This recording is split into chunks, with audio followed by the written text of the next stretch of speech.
안녕하세요. 저희 신랑과 저는 나이 차이가 많이 나는 편입니다. 흔히들 연상연하 부부라고 하면 남자가 나이가 많은 쪽을 생각하기 쉬운데 저희는 제가 연상이에요. 제가 30에 신랑은 25에 처음 만나게 되었습니다. 저희 회사 물류팀에 새로 들어온 신입사원이 신랑이었고 앳된 얼굴에 열심히 일을 하던 모습이 생각이 나요.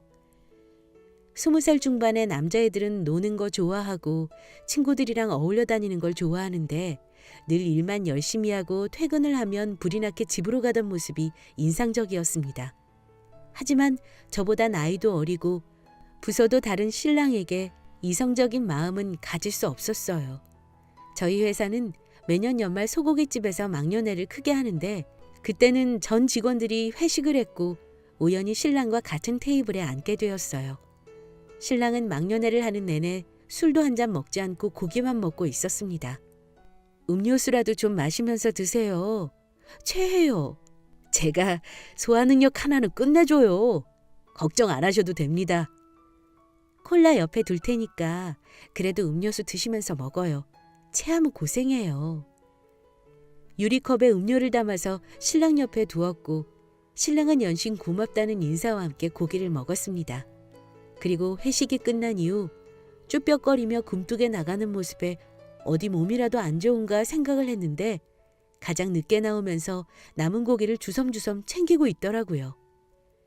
제 동생도 타 지역에서 혼자 자취를 하며 일을 해서 그런지 신랑의 모습이 제 눈에는 안쓰러워 보였습니다. 그래서 그 이후 신랑을 종종 챙겨주게 되었고 연인 사이로 발전하게 되었습니다. 알고 보니 신랑은 혼자 자취를 하는 건 아니었고 가족들과 함께 지내고 있었습니다. 그런 시댁은 조금은 이상한 분위기였던 걸로 기억해요. 신랑의 말을 들어보면 술주정뱅이 아버지와 이혼 후 어머니 혼자 여동생 2명과 신랑까지 셋을 키웠다고 하더라고요. 그렇게 지내다 보니 어쩔 수 없이 가장 아닌 가장이 되어 고등학교도 포기한 채 공장에서 일을 했고 성인이 된 이후로는 운전면허를 따고 운전을 하는 일을 하고 있다고 했습니다. 저희 회사에서도 물류팀 배송을 담당하고 있었기 때문에 출장에 잦은 업무를 하고 있었어요. 그런 가정사를 들으니 저는 신랑이 더욱 안쓰럽게 느껴졌습니다. 분명 나이 차이가 제법 나기는 하지만 신랑은 정이 많고 따뜻한 사람이었습니다. 회사에서도 일은 똑부러지게 하고 저에게는 든든하고 다정한 사람이었고 그렇기 때문에 저도 자연스럽게 신랑과 결혼까지 생각을 하게 되었던 것 같아요. 신랑과 결혼을 약속하고 시댁에 가서 저는 처음 밥을 먹은 날이었어요. 진아 씨는 나이가 좀 많은데 어떻게 우리 정훈이를 만나고 있어요? 같이 일하면서 사람이 괜찮다고 생각했습니다. 그래요? 봐서 알겠지만 우리가 정훈이한테 의지를 많이 하고 살아요. 오래 만났다고 들었지만 남자 나이 30은 아직 한창이고요. 네, 잘 알고 있습니다. 진아 씨가 올해 35이라고 했나요? 진아 씨는 결혼이 급할지 몰라도 우리는 아직 정훈이를 보낼 생각이 없어요. 제 말 잘 이해했길 바래요. 밥을 먹고 후식을 준비하러 신랑이 자리를 비운 사이 시어머니께서는 저에게 헤어지라는 이야기 했습니다. 하지만 신랑과 5년이라는 연애 기간 동안 확신이 생겼고 그 부분은 신랑도 마찬가지였기 때문에 저희는 결혼을 강행하기로 했어요. 저희 집에서는 신랑이 어리긴 하지만 저에게는 잘해줄 것 같다고 쉽게 허락을 받은 것과 달리 시댁에서는 제가 나이가 많고 신랑이 시댁의 가장이니 결혼을 허락할 수 없다고 했습니다. 제가 나이 많은 것은 어찌할 수 없는 부분이 아니지만 신랑이 시댁의 가장이라 결혼을 반대하는 부분은 쉽게 이해가 되지 않았어요. 결혼 전 신랑은 시댁의 월급을 전부 가져다 주고 한 달 용돈을 받아서 쓰는 식으로 지내고 있었거든요. 그러면서도 주택 청약 저축이며 단기 적금까지 관리하는 신랑이 새삼 더 대단해 보였습니다. 어머님, 저희 성인이고 부모 동의 없이 결혼할 수 있어요. 그럼에도 결혼을 허락해달라는 건 가족으로 함께 지내고 싶다는 말이에요. 지금 협박이라도 하는 거냐? 그런 말 아니에요. 경제적인 부분은 한 번에 끊으면 부담스러우실 테니 점점 줄여나가는 방향으로 생각해 볼게요. 어머님도 양보 좀 해주세요. 결국 시댁은 단 하나의 조건을 내밀었는데 그게 혼인신고를 하지 않은 채 사는 것이었습니다. 제가 그 이유를 물으니 신랑이 나중에 결혼을 후회할 수 있으니 결혼식은 올리고 같이 살지만 혼인신고는 허락할 수 없다는 것이었습니다. 그래서 아이가 생기면 혼인신고를 하고 그 전에는 동거를 하는 형식으로 살라고 이야기를 하더군요. 이 조건을 반대하면 결혼식에 참석도 안 하겠다는 강경한 의지에 저희는 결국 혼인신고를 하지 않은 채 살기로 하였습니다. 어차피 아기야 빨리 가질 생각이었으니 문제가 될 부분이 없다고 생각을 했고요. 저는 결혼 전부터 보육원에 봉사를 하러 다녔고 결혼 후에도 늘 혼자 봉사를 하러 다녔는데 시댁은 그 사실을 마음에 들지 않아 했습니다. 봉사를 하러 갈 때마다 아이들이 좋아하는 간식이나 때로는 학용품을 사가기도 했는데 그런 모습들이 주제넘은 행동이라고 생각을 했으니까요. 얼마 뒤 시누이 생일이라 시댁에서 같이 밥을 먹게 되었고 시누이가 뭘 좋아할지 몰라서 백화점 상품권을 선물하게 되었습니다. 생일 축하해요. 뭐가 필요한지 몰라서 상품권으로 준비했어요. 20만 원이면 금액도 너무 애매한데 이걸로 뭘 사요? 저 곧 대학도 들어가는 거 모르세요? 네? 뭐가 필요하신데요? 이런 것부터가 너무 센스 없는 거 아니에요? 시누이 생일을 이따위로 때우려고 하네. 이따위라뇨. 준비한 사람 성의가 있는데. 툴툴거리는 시누이는 입을 닫았고 수저를 내려놓으며 시어머니는 봉사 다니는데 애들이 필요한 건 알고 한 식구인 시누이가 필요한 건 몰라? 하며 시비를 걸었어요. 신랑이 말리기는 했지만 시누이는 노트북이 필요하다고 이야기를 했고 며칠 뒤 시어머니까지 전화가 와서 노트북을 사주라고 해서 결국 100만 원이 넘는 선물을 하게 되었네요. 그러는 와중에도 신랑은 이런 집에서 25년을 넘게 살았다는 게 대단하게 느껴질 뿐이었습니다. 솔직히 이런 시댁 때문에 신랑과 싸우기도 많이 했었어요. 저는 신랑에게 답답함을 느끼고 신랑은 신랑 나름대로 중재를 하는데 그게 잘 되지 않으니 화가 나기도 했고요.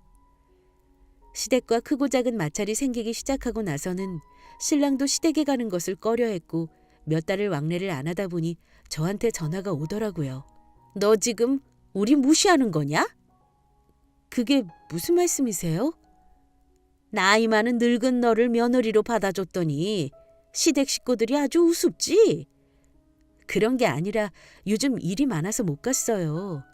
손가락은 부러졌어? 전화는 왜 안 해? 주말마다 봉사는 다니면서 우리 집에는 왜 안 와? 너 내가 가만 안 둘 거다. 그렇게 말하고 전화를 끊은 시어머니는 저녁에 저희 집으로 찾아왔고 어디선가 챙겨온 피선지를 집안에 뿌렸습니다. 순식간에 집안은 비릿한 냄새가 감돌았고 덩어리진 선지를 보고 저는 속이 좋지 않아 화장실에 가서 개원했어요. 그리고도 화가 안 풀리는지 시어머니는 집 안으로 들어와서 물건들을 바닥으로 집어던지며 씩씩거렸고 신랑은 그런 시어머니를 잡아서 말리느라 애를 먹고 있었습니다. 그 상황에서 정말로 화가 나야 하는 사람은 편히 집에서 쉬다가 핏물을 뒤집어 쓴 저희 부부 아닌가요? 저도 너무 놀라 소리를 빽 질러버렸고 시어머니는 며느리가 자기를 잡는다며 바닥에 앉아 소리를 질렀습니다. 소란스러운 소리에 결국 경찰까지 왔고 저희는 현관의 흥건한 피들을 며칠이나 닦으며 냄새를 없애야 했어요. 더러워진 집을 보며 너무 화가 나는데 신랑은 그런 저에게 안절부절 못하며 미안하다며 사과를 했습니다. 미안해. 정말 미안해. 이번에는 결혼도 했으니 안 이럴 거라 생각했는데 내가 생각이 짧았던 것 같아. 이번에는 이라니? 전에도 이런 적이 있었어?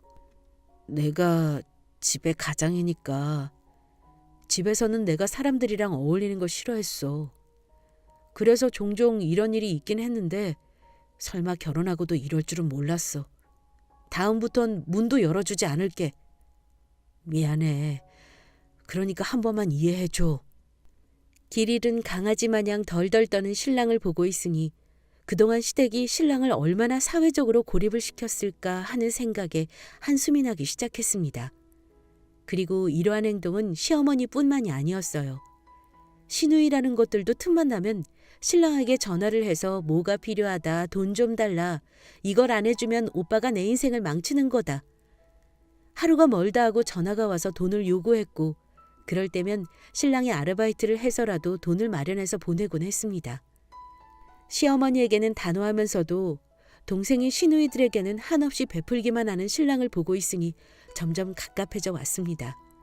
그리고 스트레스 때문인지 시간이 지나도 아이의 소식은 없었고요. 신랑은 출장이 잦아서 길면 일주일에 5일, 짧으면 하루 이틀 정도 집을 비우게 되는데 그럴 때면 저는 친구들을 만나기도 하고 취미생활도 하며 지냈어요. 그런데 신랑이 퇴근을 하고 돌아오는 길에 교통사고가 났다는 연락을 받았고 저는 불이 나게 병원으로 찾아갔습니다. 의사 선생님은 신랑이 핸들을 적절하게 꺾은 바람에 몸에 충격이 덜해서 가벼운 타박상 정도라고 했지만 침대에 누워있는 모습을 보니 속상하더라고요. 시댁 식구들도 놀란 마음에 병원으로 달려왔는데 순간 스쳐간 그 표정을 저는 잊지 못합니다.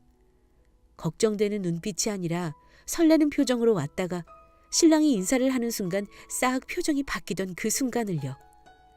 이틀 정도 입원 후 신랑은 퇴원을 하였지만 그 이후로도 신랑에게는 이상한 일들이 생기기 시작했습니다. 길을 지나가고 있는데 위쪽에서 화분이 떨어진다든지 앞으로 오토바이가 지나간다든지 그런 일들이요. 신랑에게 생기는 이상한 일들 때문에 저도 하루하루 안색이 안 좋아졌습니다. 그러다 주말에 오랜만에 봉사를 가게 되었는데 자주 봉사를 하러 오시는 분이 저에게 무슨 일이 있냐고 물어보더라고요. 제가 봉사를 하는 곳에는 결혼이나 사적인 이야기를 따로 해두지는 않았는데 저도 심적으로 너무 심란해서 다 털어놨어요. 아유, 진아 씨가 고생이 많았겠네. 네, 그보다 정말 신랑한테 무슨 일이라도 생길까봐 너무 걱정이에요. 삼재 그런 거 아니겠어? 너무 걱정하지 말고 맛있는 밥 먹고 푹 쉬면 다 괜찮을 거야. 그러게요. 다음 주는 어디 근교라도 나갔다 와야겠어요. 그렇게 신랑이 저를 데리러 왔고 저는 인사를 하고 집으로 돌아갔습니다. 그리고 그날 이후 저는 친한 삼촌처럼 그 남자 봉사자분과 친해지게 되었고 이런저런 이야기도 나누게 되었습니다. 제가 하도 친하게 지내니 신랑과도 밥을 한번 먹은 적이 있었고 이후 저는 신랑이 차를 타고 출장이 잦은 일을 하다 보니 걱정이 많다는 이야기를 했었는데 그 봉사자님이 신랑을 다른 회사에 추천해 주셔서 내근직으로 근무할 수 있게 되었어요. 그러다 마침 신랑의 생일이고 제가 일찍 마치는 날이라 깜짝 놀라게 해주려 신랑의 회사 근처 카페에서 기다리고 있었는데 낯익은 목소리가 뒤에서 들려왔습니다. 책장을 사이로 반대편에서 시어머니와 시누이들이 앉아있더라고요. 저는 마주치고 싶지 않은 마음에 테이블 위에 엎드려 있었는데 소곤거리는 대화 소리가 들렸어요. 엄마, 이번에는 정말로 성공해야 돼? 걱정 마. 이번에는 정말 틀림없이 할 테니까. 일단 작업비가 필요하니까 너희는 정훈이 나오면 바로 잡고 이야기해. 응, 근데 요즘 오빠도 예전 같지 않던데 새언니 눈치도 보고. 새언니는 무슨 새언니야? 우리 집에는 그런 인간 없어. 내 말은 안 들어도 너희한테는 살뜰히 하니까 이번에도 틀림없이 도와줄 거야. 이번 일이 잘 끝나야 이사도 가고 너희도 하고 싶다는 공부도 지원해 줄 수 있는 거야. 너희가 잘 돼야 된다고. 알아들어? 알겠으니까 그만 좀 이야기해. 근데 엄마 친구라면서 무슨 돈을 이렇게 달라고 하는 거야? 위험수당이잖아. 걔만 없으면 우리도 팔자 피는 거니까. 그렇게 이야기를 하고 세 사람은 카페 밖으로 나가버렸고 저는 그 사람들과 신랑이 만나지 않게 먼저 전화를 하고 자리를 피했습니다. 신랑에게 돈을 뜯어내서 또 뒤에서 안 좋은 짓을 할 게 뻔했고 간단히 외식을 하고 집으로 돌아갔습니다. 시댁과 멀어지면서부터 신랑도 안정을 되찾기 시작했고 저와 함께 보육원에 봉사활동도 다녔습니다. 예전에는 봉사활동이 끝나면 집으로 가기 바빴지만 신랑과 함께 봉사를 하면서부터 다른 봉사자분들과 밥도 먹고 커피도 마시며 즐거운 시간을 보냈어요. 특히 신랑의 이직을 도와주신 봉사자분과는 조금 더 친밀해서 종종 셋이서 나들이도 다니는 사이가 되었죠. 사실 저는 제주도 사람이다 보니 특별한 날이 아니고는 친정 부모님을 뵙기 힘들고 시어머니는 제가 의지할 만한 어른이 아니다 보니 그 봉사자분께 어른스러운 모습을 많이 봤어요. 그래서 속으로 이야기 같은 걸 하기도 쉬웠고요. 이후 몇 달의 시간이 흘렀고 저는 시댁 식구들을 신랑의 회사 앞에서 만났다는 사실조차 잊어버렸죠. 너무나 평온한 나날들이라 큰일이 생기기 전에는 이상한 걸 알아채지도 못했어요. 그날은 신랑이 새벽에 밖에 나갔다가 이유 없는 교통사고를 당했다는 연락을 받았습니다. 불이 나게 병원으로 향했더니 응급실에 신랑이 누워있고 지금 당장 수술을 해야 한다고 피를 너무 많이 흘렸다고 이야기를 하더군요. 아내분 되세요? 지금 당장 가족들한테 연락해서 RH-B형인 사람 데려오세요. 빨리 수혈해야 합니다. 네? RH-요? 신랑분 혈액형 모르고 있으셨어요? 시간 없어요. 빨리요. 그렇게 응급수술이 진행되었고 저는 시댁에 전화를 했습니다. 시댁 식구들은 다른 지역에 있다고 그리고 가족들 중에 RH- 혈액형은 없다고 하며 어떻게 하냐며 발을 동동 구르더라고요. 저는 눈물이 앞을 가렸고 어디든 도움을 구해야겠다는 마음으로 새벽에 삼촌 같던 봉사자분께 전화를 했어요. 사장님, 저희 신랑 좀 살려주세요. 혹시 회사에 RH-B형인 사람 없어요? 제가 정말 도움을 구할 데가 없어서. 진아 씨? 이 시간에 아니 거기 어디예요? 내가 지금 갈게요. 여기 병원 응급실이에요. 주소 보내드릴 테니까 회사 사람들께 꼭 물어봐 주세요. 내가 RH-B형이에요. 빨리 갈 테니 진정하고 기다려봐요. 그 삼촌분은 30분도 안 되는 시간에 병원으로 도착했고 마침 RH-B형이 본인이라고 하시며 지정 헌혈을 해주셨습니다. 덕분에 저희 신랑은 고비를 넘길 수 있었고 병실로 돌아왔어요. 저는 그 사장님께 감사의 인사를 전했고 사장님께서는 조용히 돌아가셨어요. 그 밤중에 소란을 뒤로하고 다음 날이 되어서야 시댁 식구들은 병실로 들어왔습니다. 병실에 들어오자마자 시어머니는 제 뺨을 때리셨고 저에게 모진 말을 뱉어냈어요. 이게 도대체 몇 번째야? 내 아들 잡아먹으려고 아주 난리구나. 어머님, 죄송해요.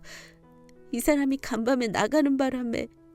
늙은 구렁이 같은 너 피해서 다니는 거 아니겠니? 내가 용한 점집에 물어보니 얘가 내 아들 잡아먹는 사주라더라. 둘이 당장 헤어져. 아니에요. 그럴 리 없어요.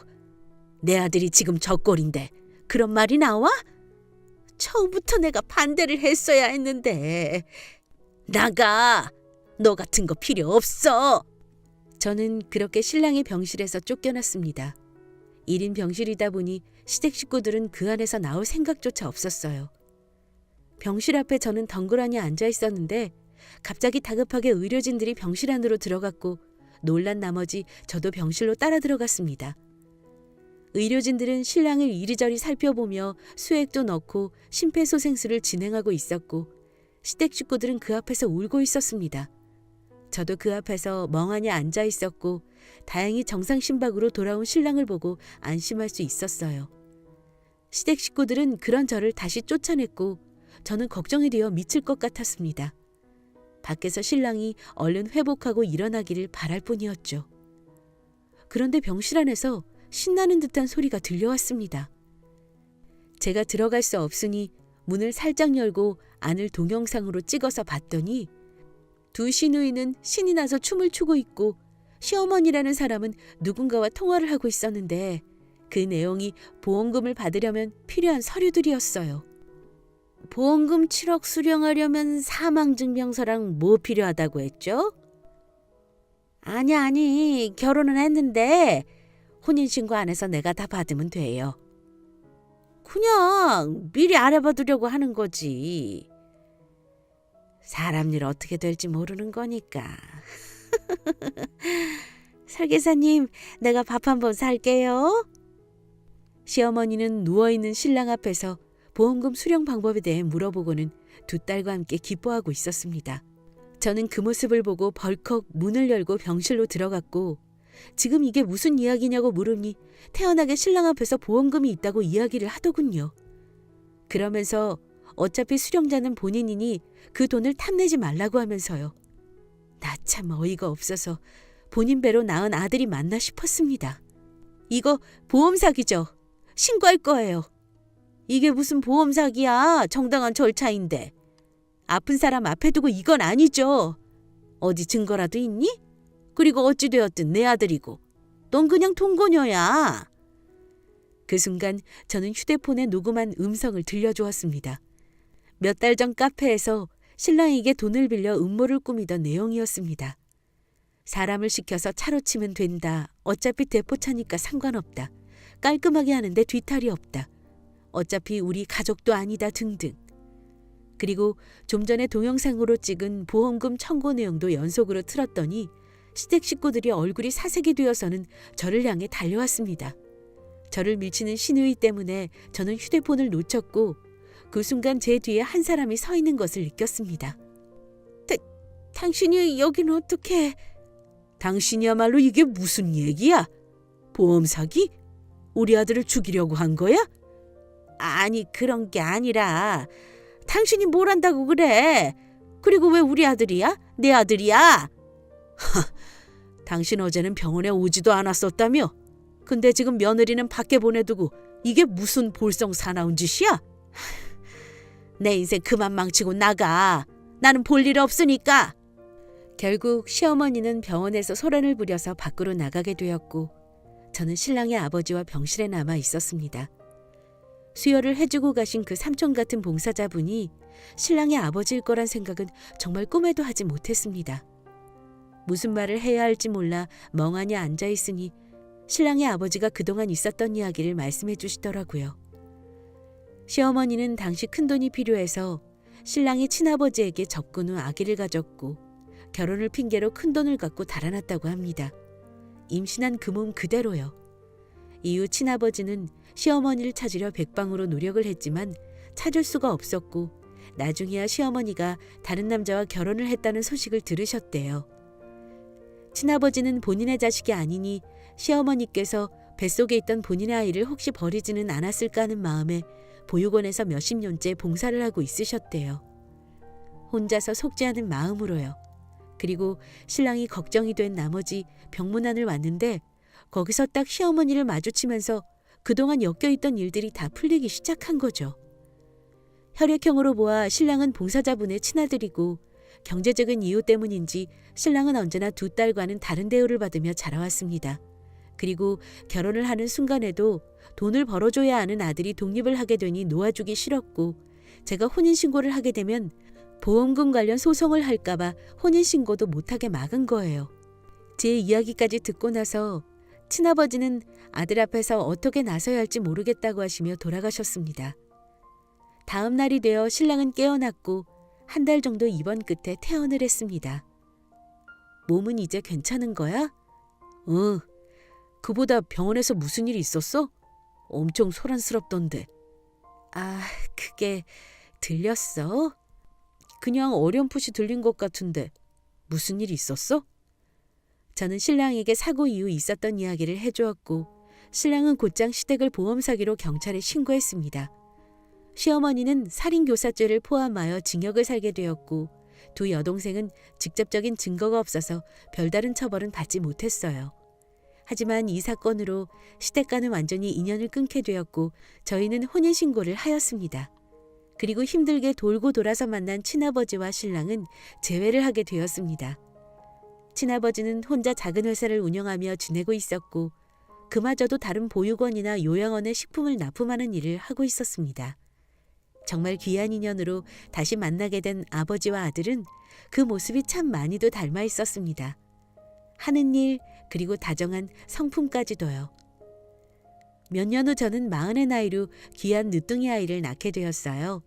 아이를 임신 후 신랑은 제대로 된 사랑을 받지 못하고 자란 본인이 좋은 아버지가 될 수 있을지 의심이 많았지만 서툴지만 조심스럽게 한 아이의 아버지가 되어가고 있습니다.